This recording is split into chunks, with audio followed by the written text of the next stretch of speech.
Yes. We're in for a really interesting episode on today's Shifting the Narrative. I'm so happy to have Caroline Dennett, who publicly fired Shell because of how they operate and how they greenwash. It's going to be a really interesting episode today. And Caroline, she's just one of the raddest people I've met in a long time. She's a music enthusiast, corporate activism boss, and frontline XR advocate, and just someone who's got loads of energy and charisma. So she first popped up into my social timelines when she fired Shell. And I'm hoping to get some insight into what it's like behind the scenes of one of the largest emissions producers in the world. So without further ado, Caroline. Caroline, welcome to the Shifting the Narrative podcast. Thank you. So I personally remember my social timelines almost blowing up when you publicly fired Shell. The community that we're in, it's a bit of an echo chamber, but there was this sense of like pride, and we're all almost energized that somebody stood up from the inside. I'd love for yourself to do a bit of an introduction to yourself, and then also give the reasons why you left Shell, and almost what the feeling was like when you went public on it. Yeah, so thank you. I started working for Shell in 2011. So in the aftermath of the Deepwater Horizon disaster in the Gulf of Mexico, where, just millions of barrels of oil got spilled into the Gulf of Mexico, decimating the Florida and Louisiana coastline. They realised, Shell that could have been them. It was BP, right? That was actually BP, but it could have been any one of those players. And they wanted a genuine way of trying to understand what were the behaviours like, what were the pressures like at the front line that could lead to that kind of incident happening again. So I was contracted in to design a survey, a safety culture survey, to understand employees' perceptions of safety culture and safety behaviour, risk management, etc. And I always thought that would be a pilot, and they'd take it in-house. And to be honest, even in that early stage, I was never very comfortable about working for the fossil fuel industry, not because I had great awareness of climate change, but because of their pollution in the Niger Delta, for example, very dirty business going on there. But I thought, this is going to do some good, we're going to help, care for people. So they loved it, very hard analytics, and they said, what would it look like if you did this for indefinitely across our global, kind of footprint? I said, okay, yeah, so we'll give that a go. So fast forward, in time, loved the job, worked with some cracking people, really great, very interesting, felt I was making some difference. But as my awareness of climate change and the ecological crises became more acute, kind of really started to question, but you still justify to yourself, I'm doing some good here. And then in 2019, I became involved with Extinction Rebellion, and then my climate awareness really shot through the roof, and I thought, oh my God, the science here, we really have to wind down on fossil fuels as well as do other things. And it became very uncomfortable for me then, but I was on the inside, right? So it's quite interesting, quite good to have that information.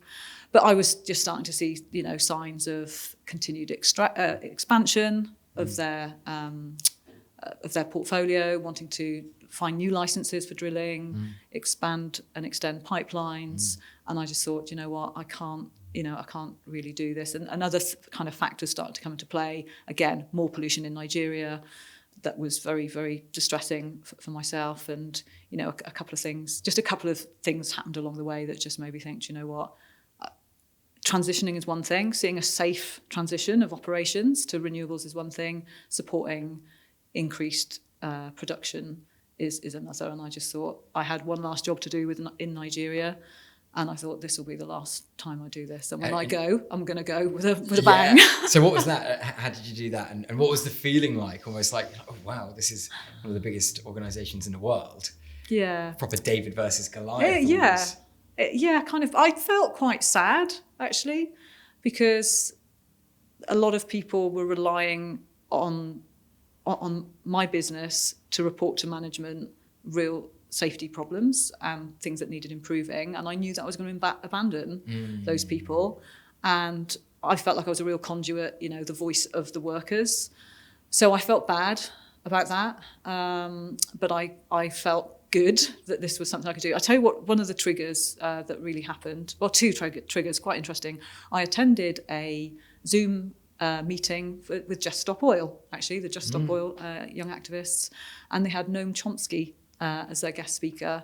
And Noam said very wisely, do you know what? All you can do is to do what you can with the abilities that you have in the place where you are. And I thought, boom, right, this is what I can do. That's where it clicked. Yeah, I thought I can really go public with this. So that was one trigger. I knew what I wanted to do. And then I saw an Extinction Rebellion action in the Shell headquarters in April.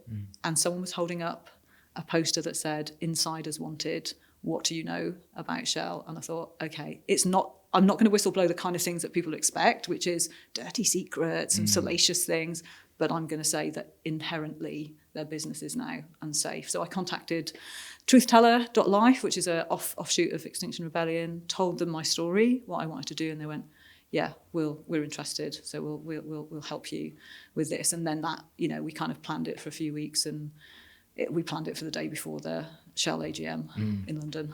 So timing's everything, right?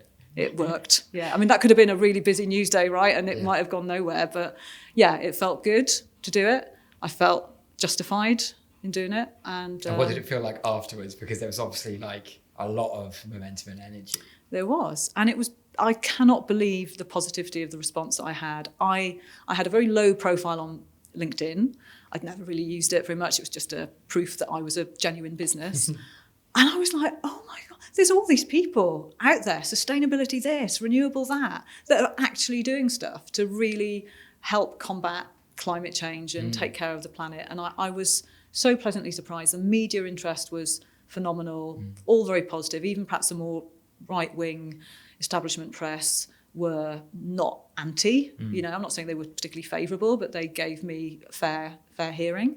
So yeah, I was really, really surprised. I think if I'd done that a year earlier, it would have been different. But I think the time is now. The tide is turning. It is definitely turning. And it's crazy, isn't it? Because sometimes us human beings are very complex beings, but it takes these moments of craziness. It takes these moments of self-realization, often to keep a sense of momentum going. Because then you saw the community come to recently with the Coca-Cola Enterprises sponsoring COP27.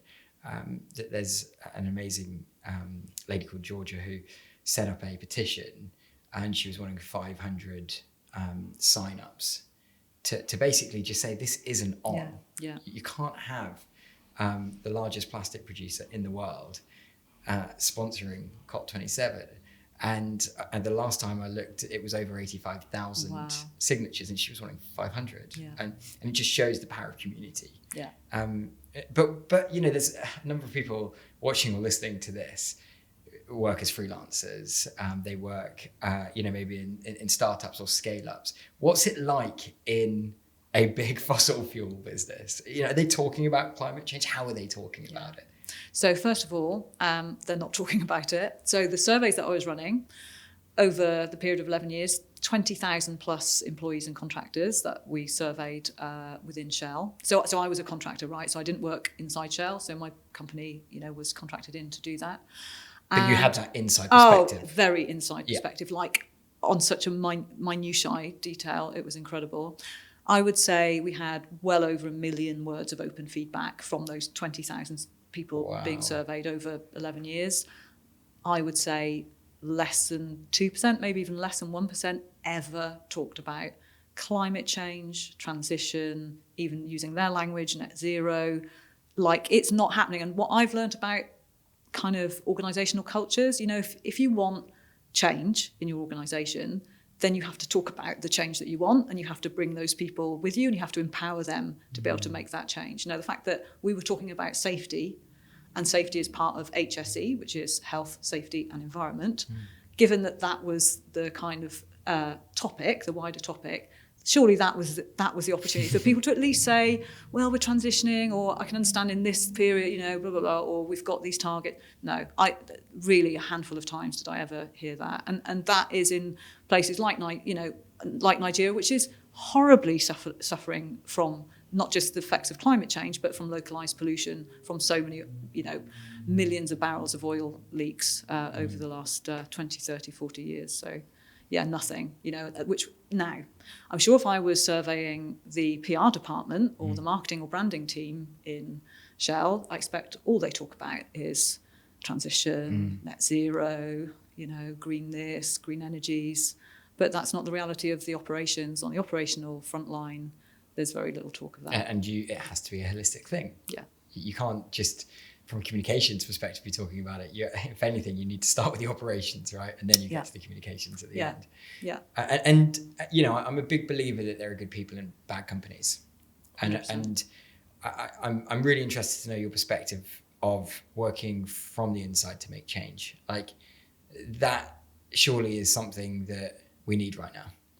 Yeah, we absolutely do. And there are ways around that. I mean, I wasn't on the inside, so I didn't feel that I had although, I mean, it's a cop-out actually for me to say I couldn't have had any influence on management. I probably could as a contractor. But I wasn't on the inside. I didn't have employee rights. I didn't have those kind of terms and conditions. But I do think, people need to start asking the question. And do you know what? One of the things that I really wanted to happen, because I wasn't seeing it or hearing it, was to start the conversation. And I didn't really care whether that conversation was negative. It's like, what on earth does that woman think she's doing? Like, we trusted her. Like, I'm sure they feel quite betrayed, the ordinary workforce. But I thought, well, at least they're probably talking about it now. Even if it goes like this, I can't believe what she did. And the other person might go, she's got a little bit of a point though, hasn't she? And, well, maybe.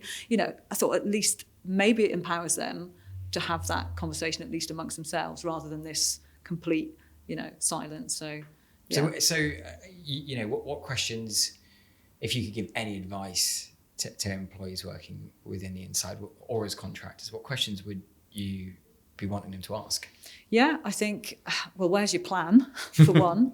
And what can I do to make that plan happen? But I think, just asking questions amongst each other. I think, first off, do you feel are you alone in your concerns? Or actually does your, co-worker, workmate, teammate, do they feel the same? And therefore, if they do, you can start that conversation and then realise actually that, there's quite a big group of people. And there's a kind of spectrum of actions that you can take, including asking even, if you're within the industry, like, what are we doing? When's transition coming? What are we going to do when people start leaving because they don't want to work in the fossil fuel industry anymore? And I know that's happening. That's happening on a massive scale. They're hemorrhaging talent and experience, all the way up to, I guess, eventual walkout. Walk out if you don't get the answers. I mean, that's at the kind of like, and I don't mean leave your job. I mean just down tools.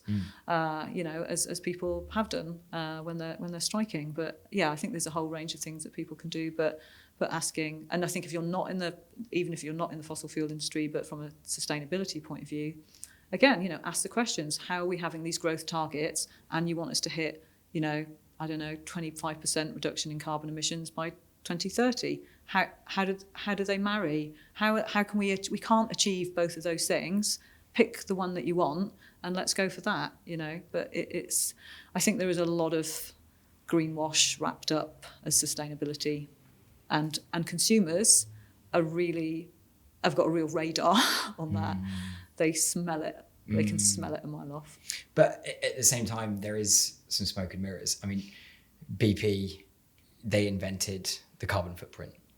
I'm interested to know, are there other things from the inside that you think the fossil fuel industry are leading? Is there any, inventions almost to say, hey, problems over there, take the spotlight off us? Yeah, I think there is. I mean, actually, one of the things they do is they focus on alternative energy that, frankly, we're not seeing. So hydrogen is a really good example of that.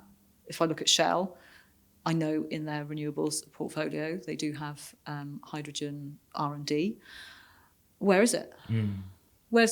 Where is that fleet of hydrogen buses? Where are the hydrogen cars? Where are the hydrogen electricity generators? If all this money, if all these, they claim millions, if not billions of investments going, well, where is it? So I think they're very good at picking the thing that is very expensive, requires a lot of investment, and then not really doing anything with it. So there's a lot, I think there's a lot of that going on. So they can look like they're focusing on renewables, whereas the actual renewable solutions that we know are up and running, solar, wind, tidal, other forms of hydro, they're not interested in that. And the reason they're not interested in that is because they can't make any of that. They can't, there's no ongoing product, is there? So they like expensive infrastructure. They like expensive production because they can get a lot of investment. There's a lot of return and they love the model, and they don't know how to remodel their business. So a year ago, we had COP26 and we had brands putting these lofty, ambitious targets, but they were so far in the future. I mean, what's your perspective of that? Yeah, 2050 is a total nonsense. It's a nonsense. We have to decarbonise rapidly, as soon as possible, really urgently. My personal view is unless we do that, we are gone as a species, and we'll take, I don't know how, 1 million species is currently at risk of extinction. So we'll take some of those with us as well.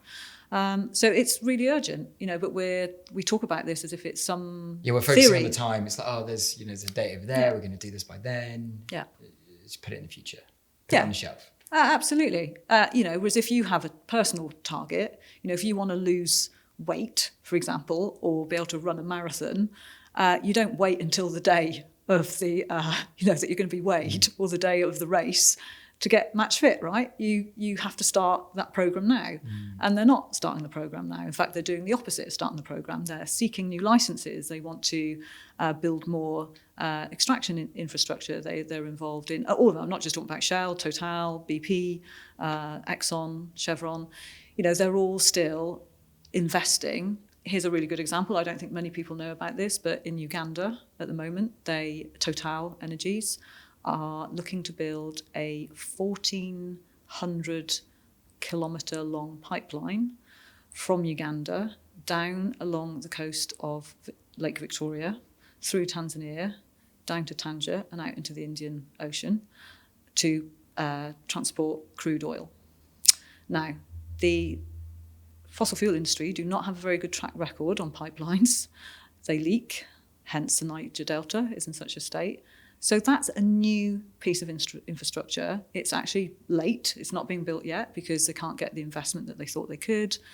But, that's expansion. That's the last thing that we need. And when I hear people say, but, it's part of a just transition because the people of Uganda will benefit, they will not benefit. And here's my evidence for that.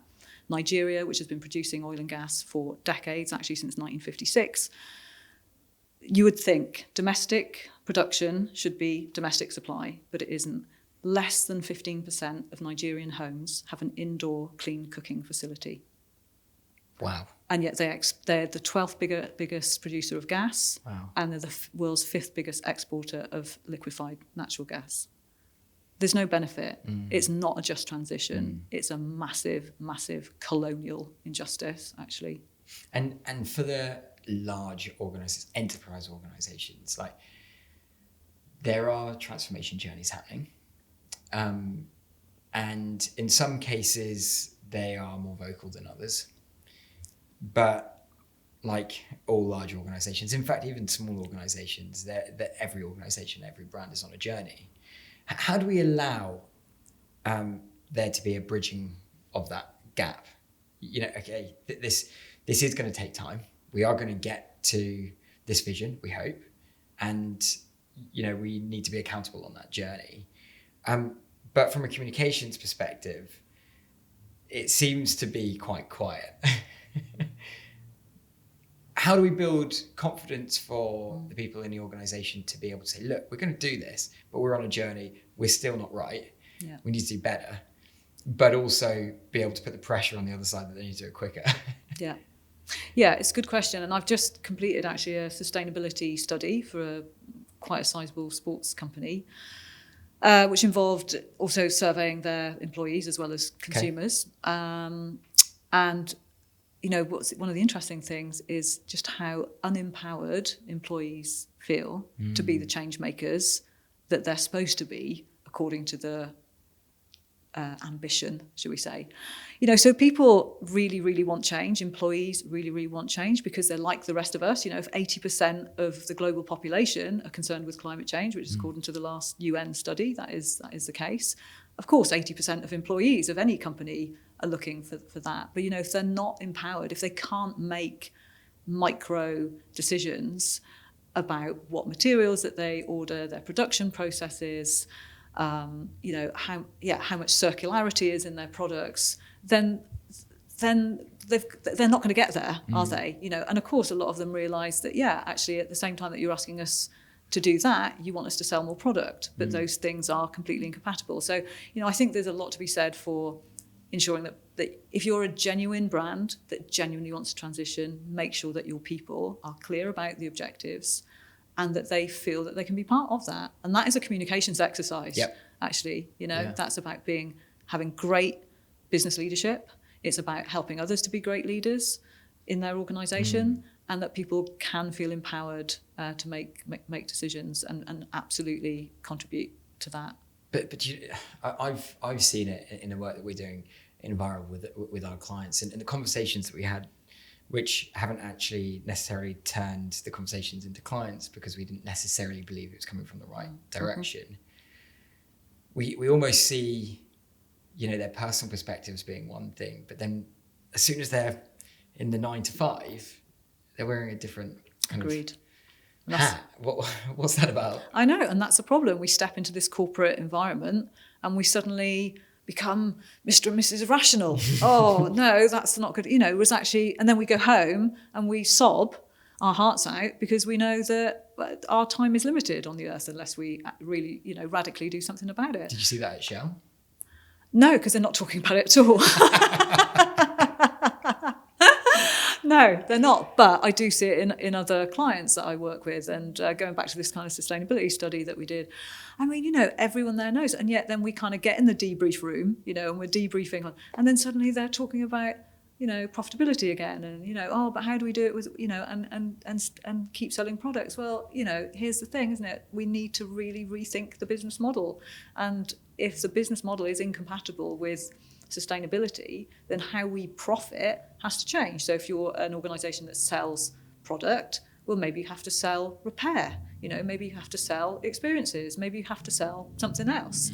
But if you're selling product and your raison d'etre is to just sell more and more and more and more and more product, well, then you can't be in tune with nature. You can't be sustainable, you know. And if you're using, you know, the whole point of sustainability, of course, it's not just about the environment, but it's about ethics as well, and governance, and, you know, the social license that you have.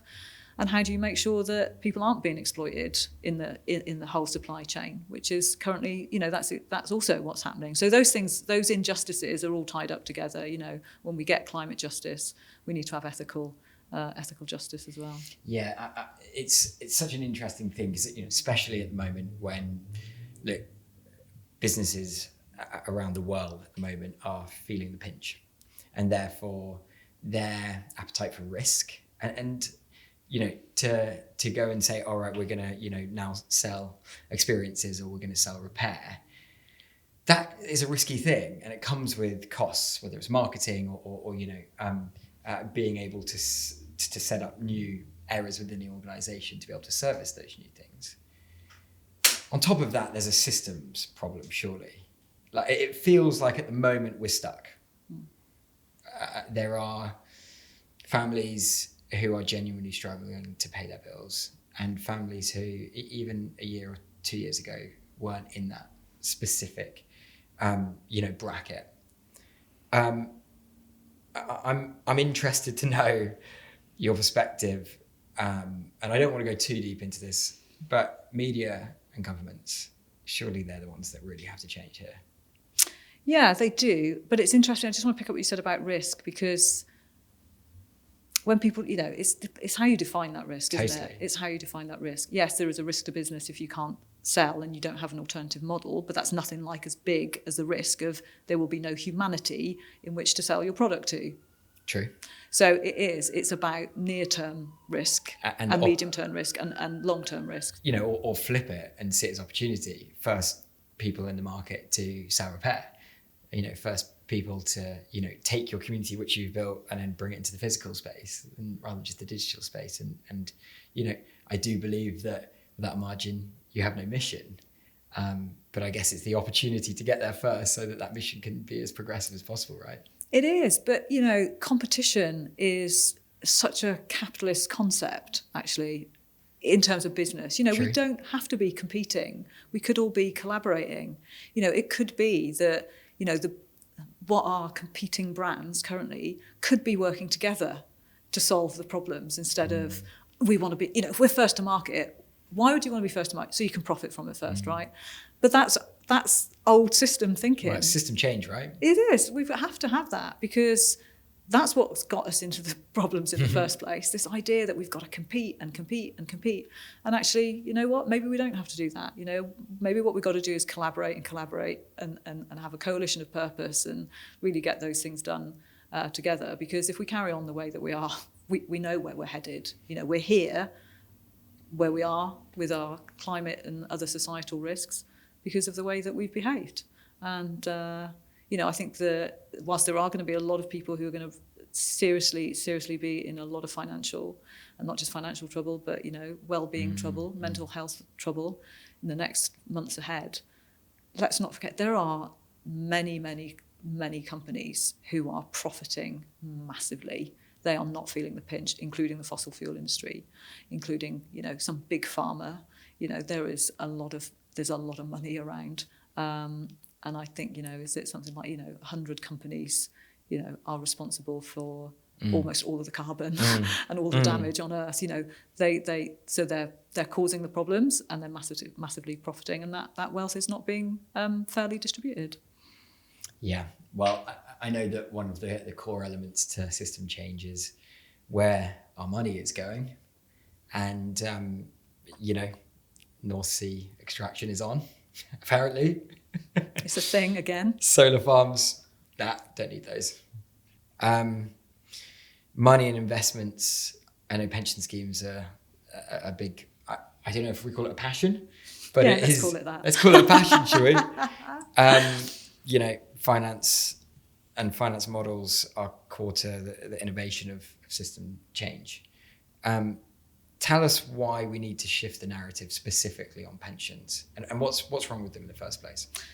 Well, I'm not going to talk about what's wrong with pensions per se, because some people would even argue that is a ludicrous way to organise society. But let's assume that pensions are okay for the minute. Yeah, they're problematic because many people don't know where their pension money is being invested. Yeah. And quite a lot of their money. So that's workers' pay. Let's get that down to the nitty gritty. That's workers' pay. It's a portion of their pay that goes into a pension pot. Mm-hmm. They pay a bit, their employer pays a bit. And you wouldn't put £10 in an envelope and send it to a fossil fuel company out of your pay packet every month, would you? But that's what's happening, effectively, a portion. So if you pay, I don't know, maybe £120 a month into a pension scheme, that means that a portion of that is going to fossil fuels. So that's inherently wrong, because that means that you are funding a future that you are never going to retire into. So that's massively problematic. But that's a really good part of kind of employee activism, or any kind of activism actually, or action that you can take. Because if you can ask, it's your right to ask, where is my pension contribution going? And a lot of that is going into fossil fuels, which is criminal actually. So, and not just pensions. I'm particularly passionate about local government pension schemes. So that's people who work for councils across the country. They are funded really by the council taxpayer, because that's who pays the wages effectively of council workers. So whether you're a council taxpayer or a worker or a member of that pension, you're a stakeholder in this, and you should be asking questions and tell them to take it out. And that How do you ask a question? Well, it's interesting you do that, because so every local authority pension scheme has a pension fund committee. So they're normally a group of councillors, elected councillors, who sit on a committee who oversee decisions made about that pension fund. So you can write to them. Doesn't matter which county you're in. You can write to that pension fund. You can go along to a committee meeting. You can ask questions, and you can tell them, the reasons why you think that this should be changing. That does work. Here in the southwest, Brunel Pension Partnership are the organisation that actually manage the portfolios for 9 local authorities in this area, plus the Environment Agency nationally. You can write to them and tell them that you're unhappy. If you're actually a member of that pension fund, phone the hotline, phone the helpline and ask them. Do it. Yeah, just do it. I mean, that's a fair question, right? You're the person who's going to... Yeah, it's your money. Yeah. It's your money, right? It's your money. It's your savings. So there are things, and we have seen a massive shift. We've seen a huge shift. So we started something called South West Action on Pensions, myself and a few colleagues, and to really, bring down some pressure onto both Brunel and local pension schemes. I am actually a previous member of the Dorset Pension Fund because I worked for the County Council for a few years. And we have seen a shift, by engaging the pension funds, by continuous campaigning. We have seen, and they've reduced from 128 million invested in fossil fuels 2 years ago to 41 million. So it can be done. Yeah. It really, really can be done. And that money is being invested in, more sustainable investments. So that's fantastic. And that is purely due to pressure. Yeah, I would say so. Pressure, cajoling, helping people to feel enlightened and helping people to feel that the people who make the decisions that this is safe, that they can make those changes, that it's not going to risk the money. It's the pension pot isn't going to collapse because in fact is probably likely to do better because you're investing in something that's more sustainable rather than funding the dinosaurs. So what's next? Is that to take that number down to 0? Yeah, 41 to none. 41 million to none. That's what we're going for. But that is the tip of the iceberg because the biggest thing that individuals can do. I wouldn't say forget your carbon footprint. We do all need to be, lowering our energy consumption, etc. But look at where your money is. Look at who do you have your mortgage with? Can you switch? I know people might think it's a bad time to switch mortgage, but who do you bank with? If you bank with Barclays, you are definitely funding fossil fuels. They are the biggest European funder of the fossil fuel industry, followed by HSBC. They've got 120 billion pounds currently invested in fossil fuels. So if you're part of that, switch to another bank, get out of that. And that's really powerful. The carbon footprint of that money is huge. And I don't know if you're aware that Make My Money Matter, a great campaign. They did a calculation on that and, something like, moving your money out of a pension fund that's invested in fossil fuels is 21 times more effective from a carbon point of view than stopping flying or going, vegetarian or vegan. It has real power. So there's lots that we can do. So when people say, buy more sustainable beauty products or, actually just look at your money, look at, your actual money. That is the most powerful thing that you can do. Yeah, I mean, it's really powerful, isn't it? And, I'm specifically interested by communications techniques. And let's go back to greenwashing a little bit. Like you have organizations, let's look at, restaurants, of course, they're physical spaces where they rely on people to come to, or hotels. You open up a new branch or a new store, even locally, you tend to talk about it, right?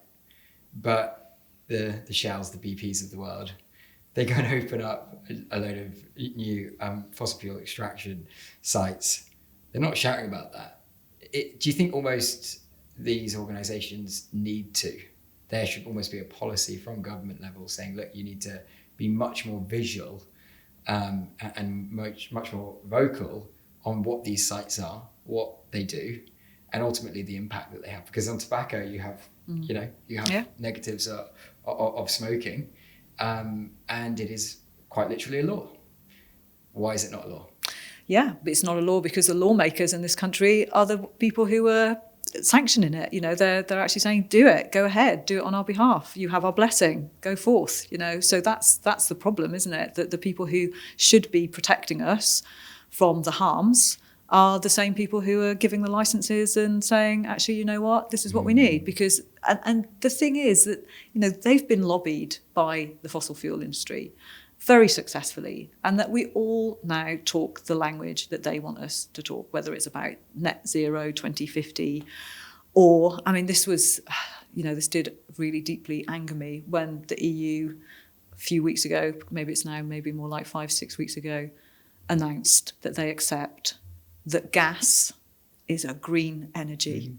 And that's from the fossil fuel industry. That's because admittedly, it is lower carbon. It's lower carbon than coal, for sure. It's lower carbon than oil, but it's not carbon free. And of course, it has methane attached to that, and methane is, depending on which science you listen to, but it's as much as 86 times more potent as a greenhouse gas for global warming. So now we're introducing, worse, actually, in terms of greenhouse gas emissions, and we're being told we're being told that gas is a transition energy source. It's not. It's only going to transition us to Armageddon, actually. But we accept this, and now we're giving gas licenses, and now it's gas or gas, and we're going to start fracking for gas. But how that communication plays out, it's almost like they don't need to greenwash Shell and the likes, BP, because they're doing it on such a massive macro scale. The alchemy. It's alchemy, actually, that they're doing, because forgive me to say it, but they're taking what is a pile of shit and they're sprinkling gold dust on the top and saying, look, this is how good this is. It is kind of alchemy, They're really convincing us on such a macro scale that almost greenwashing, on the micro scale doesn't matter. That's all, that's almost like for fun. It always just seems like that's for fun and games, because the big greenwashing is being done at the EU level, at the government policy level, and that's what we're up against. You gave some advice to a good friend of ours, Lauren, this morning, who is very frustrated by British Cycling, who have just managed to sign an 8-year deal with Shell. What input did you give to her that you can talk about? Yeah, so it's horrifying that has happened. I don't even know how that has happened. There is no relationship, is there, between an outdoor sport and good health and well-being and the fossil fuel industry. But I just asked her to look at the language, because the language being used, and I understand it's wanting to be friendly, but is just using and reflecting the language that the fossil fuel industry use, which is about our net zero targets, 2050. Just let's not talk about that. They need to reduce their carbon emissions now and by 2030, using the language of our targets for transition. No, what we mean is the harms that you're causing to the environment. That I think we need to be talking about oil and gas. That is blood money, as far as I'm concerned. That is blood money. That's like when we used to talk about blood diamonds and blood gold. We are creating sacrifice stones in parts of the world where we are willing to see the death of human beings and nature in order that we carry on producing. So I just kind of asked her to toughen up the language a bit, because I think otherwise it's that corporate hat. We're putting the corporate cloak back on, we're stepping in and going, oh, we're talking about climate change. Oh, let's be all very professional and let's be very corporate in our language. And that's the mistake. We have to talk about the earth. We have to talk about nature. We have to talk about future generations. And we have to talk about the pain that we're already inflicting on ourselves. And because if we don't talk about that, then we're just caught in this theoretical, out there somewhere idea that climate change is something bad that's going to happen in the future, whereas it's actually something bad that's happening right now. Powerful stuff. But yeah, I couldn't agree with you more. I guess the complexities of it is that often we rely on fossil fuels from almost an hourly basis, if not an hourly basis. We're addicted. Yeah. And like all addictions, we need to recover. So to end, we are at an incredible time for humanity. I know that you're very excited about something. You can't necessarily say what it is, but are you hopeful for the future? Something's coming, an alternative energy source, renewable energy source.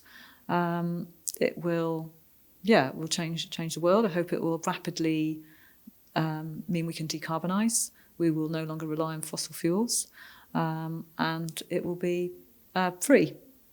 And I think that, again, going back to the fossil fuel industry, that's why they want to continue, because they can make money out of it. Whereas actually, renewable energy, even if it's solar and wind, beyond the initial layout for infrastructure, why are we paying for it other than just managing the infrastructure? We shouldn't be paying for that. It should be free, but it needs to be equitable as well. So an equitable energy source, that means that those, we talk about a just transition, but we need to make sure that those countries and those communities that have never had access to the benefits of electricity will have the access, the first people to have access to the benefits of that, because that's wrong. They've paid the price. They have paid the price with pollution and ill health and death.